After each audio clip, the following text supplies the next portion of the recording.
Nos últimos 30 anos, todas as publicações científicas usaram as palavras inesperado, surpreendente e fascinante. Essas três palavras significam, dentro desses artigos científicos, dentro dessas publicações científicas, elas querem mostrar algo. Não esperávamos por isso. Olha só a reação da ciência. Nós não esperávamos por isso. As páginas do Antigo Testamento são livros lá da Bíblia, da Escritura Sagrada. Então, esses livros do Antigo Testamento, eles relatam os grandes feitos de Deus. O Salmo 111, aliás, versículo 2, destaca isso. Grandes são as obras do Senhor, consideradas por todos os que nelas se comprazem. E o Novo Testamento, os livros lá da Escritura Sagrada da Bíblia, os 27 livros do Novo Testamento, eles traduzem esses grandes feitos como sendo milagres. Ou melhor, o Novo Testamento traduz como sendo eventos extraordinários. E esses eventos extraordinários, eles apontam para Deus.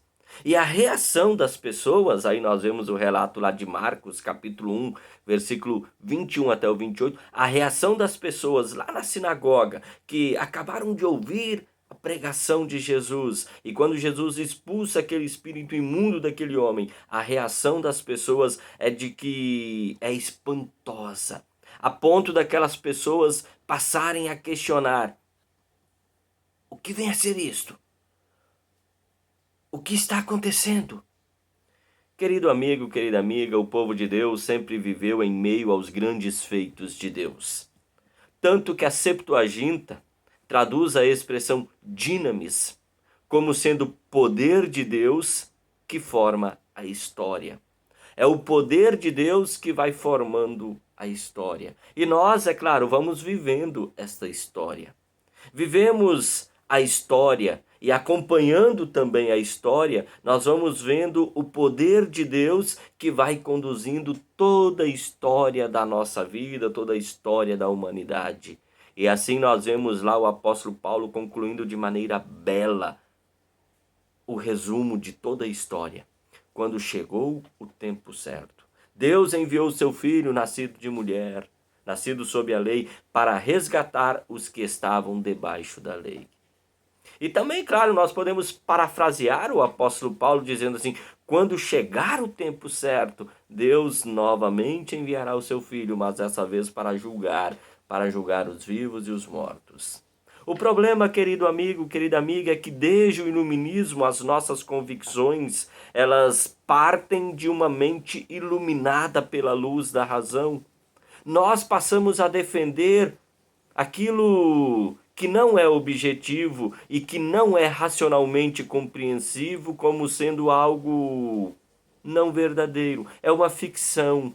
Assim, tudo passou a ser imaginário, e esse imaginário, ele, para muitos, é vivido por parte dos cristãos, que acabam encarando as verdades as quais a nossa mente não consegue compreender e nem captar. Muitos dizem que tudo que os evangelistas escreveram, sendo descritos como milagres, esses grandes feitos que o Antigo Testamento também descreve, muitos acabam começando a encarar isso como não sendo real, como sendo algo que precisa ser ignorado, porque a razão não tem como entender e a nossa mente iluminada não consegue captar isso. Nós vivemos dias de ceticismo. E enquanto os cristãos, eles creem e entendem o milagre como sendo uma exteriorização do poder de Deus, os assim iluminados, os racionais, eles continuam reagindo como os escribas ou como outras pessoas, e a única coisa que se perguntam é: o que vem a ser isso? Nós não esperávamos por isso. Querido amigo, querida amiga, muitas coisas da palavra de Deus não cabem na nossa razão limitada. Nós vivemos dias de ceticismo e dias de supervalorização da ciência. curado de um câncer, recuperando-se de um acidente grave. Ciência seja exaltada. Claro, podemos sim aplaudir a ciência, com toda certeza, porque a ciência também é um milagre de Deus. No entanto, querido amigo, querida amiga, quando Deus dá resultados que a ciência não é capaz de dar, nesse momento, nós precisamos olhar para o Deus que continua cuidando de nós. Assim como cuidou através da ciência, continua cuidando também quando muitas vezes a ciência consegue abrir mão ou diz assim, olha, aqui não tem mais o que fazer. O evangelista João Marcos, ele deseja elucidar sobre quem é Jesus. Por isso ele escreveu o seu evangelho. Isso num período em que muitas lendas surgiram a respeito de Jesus, muitas superstições passaram a ser ditas em relação a Jesus.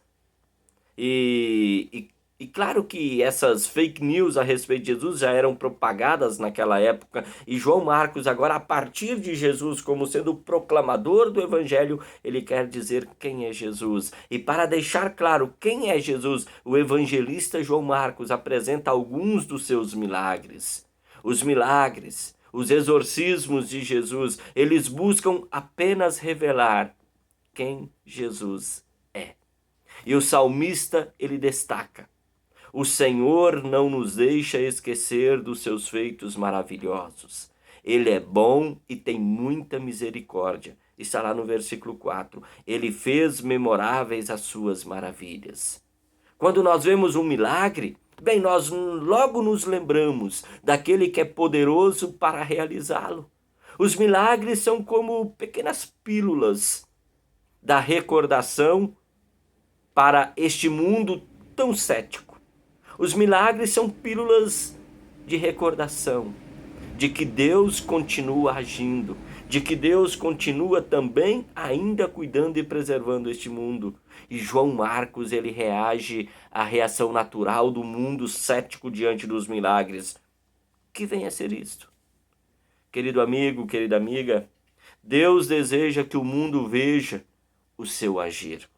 E por isso ele nos oferece um carro-chefe para adquirir essa sabedoria. Por isso o salmista no Salmo 111, versículo 10, escreveu: para ser sábio é preciso primeiro temer ao Senhor.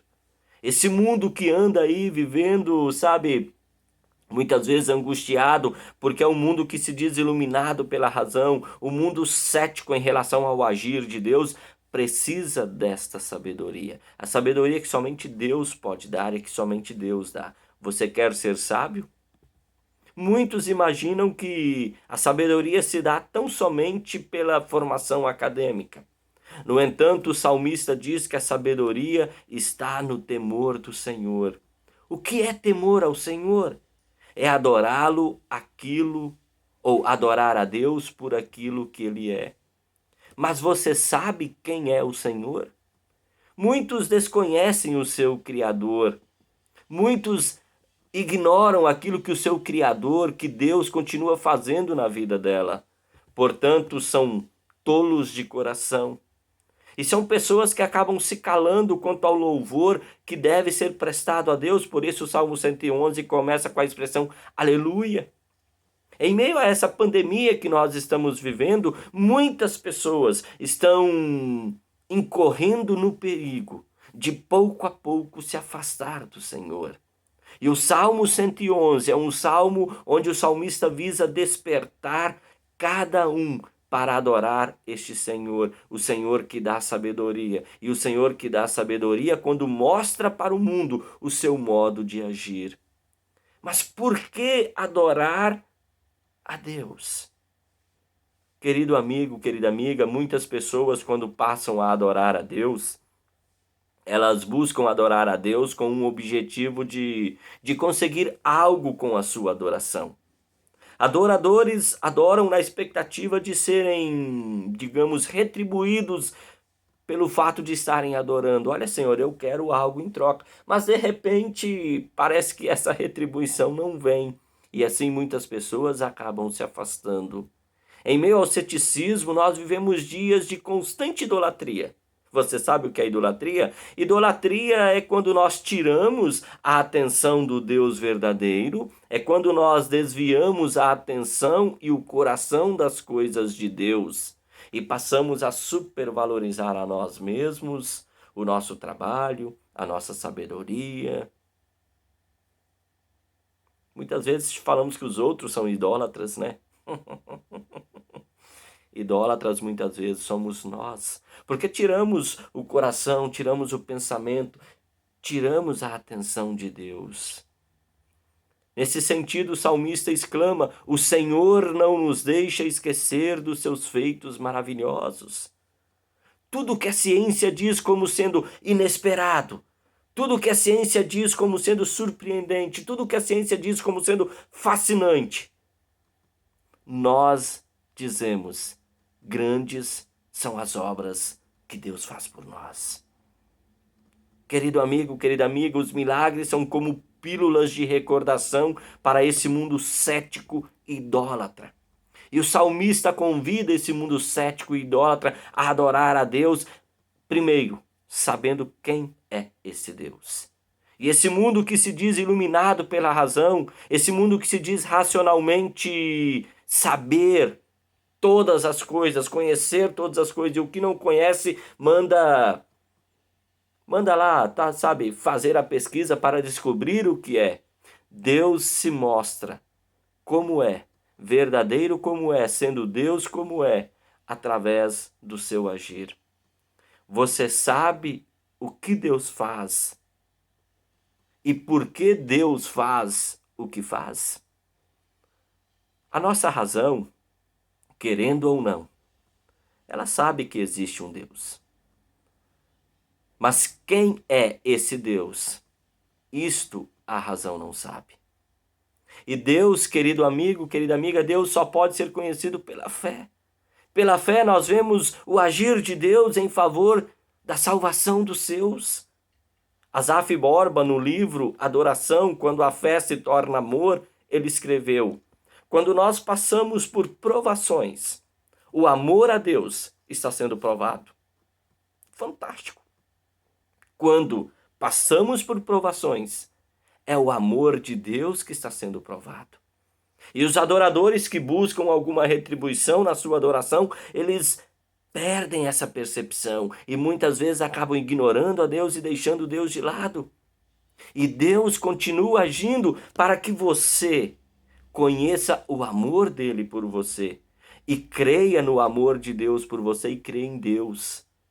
Eu adoro um Deus que age na história. Por isso o salmista diz: grandes são as obras do Senhor. Ao criar o ser humano, Gênesis 1, 26 e 27, Deus dotou o ser humano de capacidade de raciocínio, comunicação, e todas as suas decisões seriam importantes e fundamentais. E claro, todas as suas decisões importantes e fundamentais também teriam e têm consequências. Ainda hoje as nossas escolhas fazem com que outros sofram. As nossas escolhas muitas vezes também nos fazem sofrer. E entre essas escolhas, muitas escolhas que fazem outros sofrer e muitas escolhas que nos fazem sofrer, escolhas que causam sofrimento, Deus age. E a intenção primordial de Deus ao agir é salvar. Em meio ao ceticismo e à idolatria desse mundo, Deus nos mostra o seu amor, o seu agir amoroso e nos convida ao louvor. Aleluia! Nesse mundo perdido no ceticismo e na idolatria, onde o homem coloca a ciência e o próprio homem como sendo o centro do universo, Deus oferece a sua sabedoria. Deus tem sabedoria e Ele oferece a sabedoria a você. Por isso Ele mostra o agir dele na sua vida. Por isso Ele mostra o agir dele nesse mundo. Para ser sábio, é preciso primeiro temer a Deus, o Senhor. Essa verdade ela aparece 6 vezes na Bíblia. Salmo 111, versículo 10, Jó 28, 29, Provérbios 1, 7, Provérbios 9, 10, Provérbios 14, 27, Provérbios 15, 33. E sempre há uma ação correspondente a essa sabedoria que provém do temor ao Senhor. Primeiro, a sabedoria que está no temor do Senhor nos afasta do mal, quando nós damos ouvidos a Deus. Segundo, a sabedoria que vem do temor ao Senhor nos dá compreensão do agir de Deus nesse mundo, se nós, pela fé, vemos o seu agir. Terceiro, a sabedoria que vem do temor ao Senhor nos faz evitar a tolice, se quisermos a sabedoria de Deus, se pedirmos a mesma. Quarto, a sabedoria que vem do temor ao Senhor nunca nos forma, nunca tem formatura na escola de Deus, se nós não abandonarmos essa escola. Quinto, a sabedoria que vem do temor ao Senhor é fonte de vida. Sexto, a sabedoria que vem do temor ao Senhor ajuda a escapar de situações desastrosas. Deus te quer sábio. Deus me quer sábio. Por isso nos convida à adoração. Por isso nos convida ao temor. Você quer ser sábio? Tema ao Senhor. Veja o agir de Deus na sua vida e nesse mundo. Louve a Deus por aquilo que Ele é, amoroso e misericordioso. Enquanto o mundo ficar pensando e encarando as coisas e os fatos como sendo inesperado, surpreendente, fascinante, ou melhor, nós não esperávamos por isso, esse mundo vai cair no ceticismo e na idolatria. Mas Deus nos convida à sabedoria. Deus nos convida a ver o seu agir. E o seu agir, o agir de Deus, tem como objetivo a tua salvação, a minha salvação. Deus seja louvado. Aleluia. O temor do Senhor é o princípio da sabedoria, revelam prudência todos os que a praticam. O seu louvor permanece para sempre. Forte abraço. Fiquem com Jesus. Até uma próxima oportunidade. Tchau, tchau.